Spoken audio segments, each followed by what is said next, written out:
Hello, Sabah. How are you? Fine, thank you. How are you? Good, good. I'm very happy to have you on the FinTech Week. We are focusing this year on the UAE and Israel relations. I have lots of questions to ask you. But before, maybe you can tell us a little bit about yourself, so people will get at the background about you in the past years and stuff you've been doing. Sure. Educationally, I'm from Abu Dhabi, first of all, born and raised there. And then I went to the States to study. My background is in theoretical computer science, and then I did a graduate degree in what is now called computational finance. It wasn't that sexy back then. After that, I've been in finance, worked for a bank for a few years before I set up my own VCPE company called Sabah Capital. That was a sort of personal effort. We didn't have any backing from a big group, which was interesting. I spent a long time learning the ropes the hard way. The first check I got was potential investor number 149. So I got 148 no's first, which was interesting. And then I got the first one. Things got easier. This is back starting in 2001. We have, at Sabah, I had probably two famous exits. One was a media company called Zawiya, which was a bankrupt company with 5 people that was based out of London. We bought a majority, moved them to Dubai. And over 12 years, we built it up. It ended up with more Middle East business media screens than, or so I was told, than both Reuters and Bloomberg combined. So that's interesting. Reuters ended up buying it. It was a great exit. Another exit was a traditional investment bank in Saudi Arabia. So we ended up building that out in about 2004 is when we started. And in 2008, Credit Suisse took over majority, and a few years later bought us completely out. So that was very interesting. After that, in January 2012, I was pulled away from that. The regional scene and global, had been hit by the great financial crash in 2008, 2009. And so things had slowed down a bit on that front, but there was a lot of turnaround work. So I was hired into OurCrowd Capital. I became, in the end, chief investment officer. Spent 2 years there. After that, I ended up doing a lot of my own. I created a turnaround consultancy, which is what I basically did at OurCrowd. But I remained in touch with the VC ecosystem in the UAE and the Middle East. And then when the Abraham Accords were announced just a few months ago, John Medved, the CEO, the founder and CEO of OurCrowd in Israel, reached out to some of his friends in New York saying, okay, this is a great opportunity. We need to link up with, the right people. Who are the right people? You guys in New York, you do a lot of business in the UAE. And my name came up. And first time we spoke on Zoom was on August 27th. And we signed a contract on September 29th. So I'm now a partner and head of the Gulf region for OurCrowd. Wow. So yeah, you made that connection over Zoom. And yes. Since then you were very busy? Yeah, it's been quite busy. It's, there's a lot of, you have to separate out a lot of the goodwill that is happening because of the normalization between Israel and the UAE. Lots of people are happy at the political level, at individual level, at business level. But you also, from a business point of view, you have to look at the pure commercial aspects, of which there are many, and we'll talk about it in more detail during this interview. So I guess a lot of people are pitching you and from all over, right? Yeah. So yeah, there are a lot of opportunities, but what I liked about OurCrowd is it's a slightly different model, and because it's a more sort of diverse model with a large number of accredited investors, a large number of portfolio companies. The fact that John and the COO Josh have been coming here for years, so they had a good understanding. Because it's one thing to look at tactical opportunities. Here's a company, here's an investment. What was good about John is he was willing to listen. I said, look, I'm happy to do that in a selected basis, but let's actually build a strategic plan that makes lots of sense rather than just scrambling. And he agreed to that, and that's part of why I guess he wanted me on board to help put that into action, develop the plan, and deploy the plan. So what kind of companies or segments are you looking for? So let's start, first of all, strategically. There's probably three main aims, and this is being refined, as we go out into the market, speak to stakeholders, both entrepreneurs, investors, and other stakeholders. So the first aim, of course, is to increase OurCrowd. So OurCrowd has over 60,000 accredited investors on their platform, over 200 companies, but a little over 40% are actually outside of Israel, and the investors on the investor side, it's all over the place. So we have offices in Singapore, in Hong Kong, in Australia, and in the United States, and so part of it is to increase the investor base within the UAE, Bahrain, and other countries as they normalize. The second one, which is I think probably going to be actually a faster one to do, is that we're going to look at business development opportunities for bringing Israeli tech and other tech or tech from other geographies that are interested in setting up in the UAE. The UAE has a lot of advantages. It's new to Israel, but it's not new to the world. The UAE is well known to be integrated into most of the world. Israel has the same thing, but each one has a comparative advantage. I'd say maybe Israel has a more comparative advantage in North America and Western Europe. The UAE has a comparative advantage into South and Southeast Asia, the huge economies of India, of Indonesia, of Malaysia. And here we're not just talking about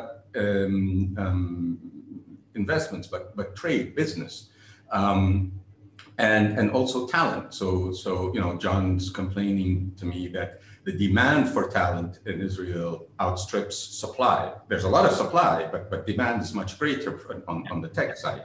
Now, India and most of South and Southeast Asia are well known. They have high quality tech people, and for them, especially if you look at India, I'll use that as an example. The UAE is closer. The UAE has been doing business with India for centuries, not decades. There's a huge Indian community. They feel very comfortable here, and the UAE is very open. It's actually relatively easy to come here on a work visa. To get residency here is actually quite easy. As you might know, the population is about 8 to 9 million, but only 1 million is UAE citizens, right? So everyone's we're hospitable to everyone. So the second one is the business expansion. So all these techs that want to set up real operations in the UAE, not just sales and distribution, which is important. I'm not saying, that's part of, we help our portfolio companies do that, but those that want to do research, development, innovation, there's a lot of support from the government, and there's a lot of demand not just in the Gulf, but we're a springboard into these other economies. Right. Yeah. So if you're fintech in Israel, you probably have good access to Western Europe, to the United States, Canada. But out of the UAE, it will be easier to get them. I'm not saying it's one is good, one is bad. It's just easier from the UAE to get access to Malaysia, Indonesia. You know, these are hundreds of millions of people. India is, of course, over 1 billion. And so we initiate with setting up the operations here, but then we would support in scaling. So OurCrowd is very good at supporting their companies in scaling. Now we're going to support them into scaling into these new geographies. So that's the second one. And the third one is, of course, to look at investment opportunities, initially within the GCC, the Gulf region, but also, you know, as we build relations with these economies in South and Southeast Asia, you know, we'll have a better deal flow. We'll be able to better service these entrepreneurs and startups and be able to look at them. So these are the three things. Now, OurCrowd in particular is agnostic across tech, except for cryptocurrency. Other than cryptocurrency, you know, it's whatever makes commercial sense. And, you know, we're in everything, fintech, we're agtech, health tech, and so on. Now, what would make sense to initially set up in the UAE? So the UAE is a financial center. We have actually two major international financial centers, the Abu Dhabi Global Markets, ADGM, and the Dubai International Financial Center, DIFC. And a lot of conventional financial services firms have set up their regional, not just Middle East, but even some of them to South and Southeast Asia out of these centers. So it makes natural sense for fintech to then, you know, because the international financial services community already exists, or the ecosystem. Now you just extend it to fintech. So that's one area that we find very interesting. Other areas in which, you know, the UAE has a comparative advantage include logistics. You know, so DP World is already in Israel, talking about, you know, doing projects on the port of Haifa and some others. We're also good with smart cities. You know, part of it is because we're quite young. Part of it is as a country, so it's easier to deploy tech. Part of it is the vision of our leadership. Other things include travel. As you know, Emirates Airlines and Etihad Airlines have taken the world by storm. Now, unfortunately, a lot of people around the globe are talking about travel is dead. You know, we at OurCrowd don't believe that. We believe that conventional travel, you know, is going to be, of course, impacted, but that doesn't mean it's dead. What it means is there's an opportunity, and the best opportunities is when everybody is pessimistic, right? You find out who's going. You know, and then hospitality, you know, Dubai is a well-known tourist, globally tourism center. So, you know, those are some of the broad areas where we think it's very scalable in terms of and where we have you know, an edge globally. Now, in terms of demand in the UAE, you know, we have demand, of course, for agriculture. We have demand for health services. And of course, we have demand for defense and cybersecurity. So that's what I'd call domestic consumption, which we could also then look at scaling up globally and to the rest of the world. So those are the three areas and some of the sectors and why we're interested in those sectors. I have to tell you, this is super interesting. I'm going to watch this talk again after the summit, because you really give me an overview of the ecosystem, the opportunity. Of course, I have many other questions of maybe asking you with building this financial hub within the UAE, the focus and inviting all these multinationals to the country. It took up like a leadership by someone, I guess, like, right? Like it seems like it was a plan to make it as a hub, right? Yes, it's a plan of the leadership from the very beginning of the United Arab Emirates in 1971. And it continues, you know, as the leadership changes, they continue with that long-term vision. I mean, you know, it's part of our DNA. We can move fast, but there is a long-term vision. There are always sometimes challenges, but the great thing is we don't let the challenges, you know, stop us or make us pessimistic. We just learn from the challenges and keep growing. So yes, these I mean, you might not know this, but guess when Emirates Airlines was founded? When? Take a guess. 1985. I was about to say 15 years ago. Yeah. See, most people know it from about 15, 20 years ago when it really took off globally. But things don't just take off globally, right? They've been working at it since 1985. The world, especially some of these other airlines, global airlines, became jealous. So they talk about Dubai, has thrown a lot of money. Dubai doesn't have oil money, right? It's Abu Dhabi who has. And Dubai has been working at this since 1985. Wow. It's not just they just woke up. They've been planning and developing. So this is how Dubai does move fast, but a lot of times it takes people by surprise because people have not been paying attention to the UAE because they think, oh, it's too small, but it's been planning and now it's growing really, really fast and on a global level.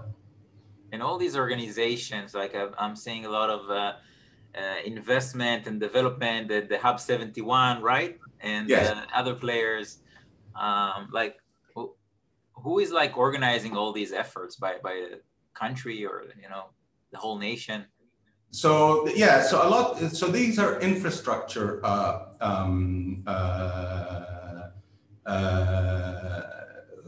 these are infrastructure that the government has helped develop. So Hub 71 is sort of a self-contained ecosystem within the Abu Dhabi global markets. And it was really developed by Mubadala investment company, which is a sovereign wealth fund. But that's the infrastructure. It's up to the entrepreneurs, and there are many now. If you go to the website of Hub 71, you can see a long list of companies that have set up there to take advantage, to learn about these and take advantage. So the Abu Dhabi Investment Office, Abu Dhabi Global Markets, and Hub 71 have a series of webinars, which you can look up on the web, where they describe their services. And I think it's important to try to understand these services. I'm seeing too many companies, not just Israeli, from around the world that just hop on a plane and come here thinking that, they're going to find, big bags of money lying around. It isn't like that. It's, the value of coming to the UAE is not that there's just going to be easy money. There isn't. The UAE are sophisticated investors. It's going to be commercial and investor driven, financial driven. But there's a lot of infrastructure, as you rightly put it, and there's much more. There's Dubai Future Foundation. We talk about Dubai. In Sharjah, there's Shara, which is a great incubator. So there's a lot of options there that aren't even really competing. Each one's a different model. You can pick and choose which model fits you, and they are almost complementary, right? And I think doing a bit of that research, and there's a lot of information on the web. There's webinars, there's documents, and so on at these institutions themselves. So it's direct from the institution on what they provide, how to go about getting provide. And I think another important thing is people keep thinking that they need a middleman to introduce them. You don't. These institutions are professional. If you do your homework, they'll tell you how to approach them, with what, and they will meet with you. You don't need a middleman. You don't need an introducer. They will meet with you, and they will go forward. By the way, I don't know if you know this, but we have a Minister of Artificial Intelligence. Do you know that? That's great. That's yeah. So there is a strong government focus, but the government is not going to spoon feed. The government's not going to throw away money. It builds the infrastructure, and it's up to you to take advantage of it. I love these lessons. You don't need the middleman. Do the hard work. Do the homework. Understand what organization is right for you. Everything is available on the web, and do it in the right way. And the people are sophisticated enough to decide whether if this is an opportunity and how to pass it along. Yeah. And they will give you feedback. If they feel it's not right, they'll give you feedback. They'll tell you where you might want to go. They'll tell you what you need to do to make it work for them. So it's a discussion. It's not just a yes or no. They're not VC investors. They want to develop the ecosystem. So they will actually give you feedback because they want you to come, but they'll tell you what might needs to be done. So engage in discussion. It's not a pure yes or no. I have a lot of respect to this way. I can tell you from my own personal story here. We had a FinTech Nation summit in last month, and we had some players and organizations from the UAE, and it took the time, but eventually the right one joined, and now we are continuing this relationship with all these organizations, and we have new ones like I just met you and others, and we are in every conversation that I have with these people. I'm saying I'm not just here for the FinTech Week. We want to develop these FinTech bridges. So we have a roadmap for next year. So I'm not looking for a quick win or a transactional, mind. So, and this is more like building a relationship and something that will go on also to the next year. Yeah. And of course, I have a lot to learn. And I think this particular talk with you is super important to a lot of people who are watching us. And of course, the opportunity for OurCrowd and the leadership of OurCrowd is amazing. We have John here on the summit as well, and you, and there are so many good people at OurCrowd, right? At the team. Yeah, it's a great family. There's about 150 people. People don't realize this because it's a big business. It's not just a few partners deploying money. There's a lot of support. There's a lot, and so part of my job is to set up OurCrowd Arabia, and we're developing or finalizing the strategy and the business plan. And there are also a lot of platforms here. We've spoken earlier about this. So if you're fintech, Israeli or anyone else, there's a platform called FinTech Galaxy. Based in out of Dubai, run by Mirna Sleiman. For disclosure, I'm an informal advisory board member. But why I like that platform and I like to support it is because it sits between the fintechs and the financial services clients. So instead of each fintech deploying resources to go talk to 20 banks across the region, they already have them on this platform, and they will work with you. They're creating or have created a standardized API so that the banks don't have to change the API and so on. So I suggest FinTech Week should get in touch with them and anybody else, because that's how the bridges will happen. So this is a non-government platform that is a great resource for fintechs. And again, you can go see if it's right for you. And I think that, a lot of companies, fintechs, will find it useful. Very smart. Yeah, definitely. All of us should definitely check it out. We are running out of time. We are close to the end. Maybe in a broader perspective, what do you think about these new relations and the opportunity here for both countries, also for UAE in Israel?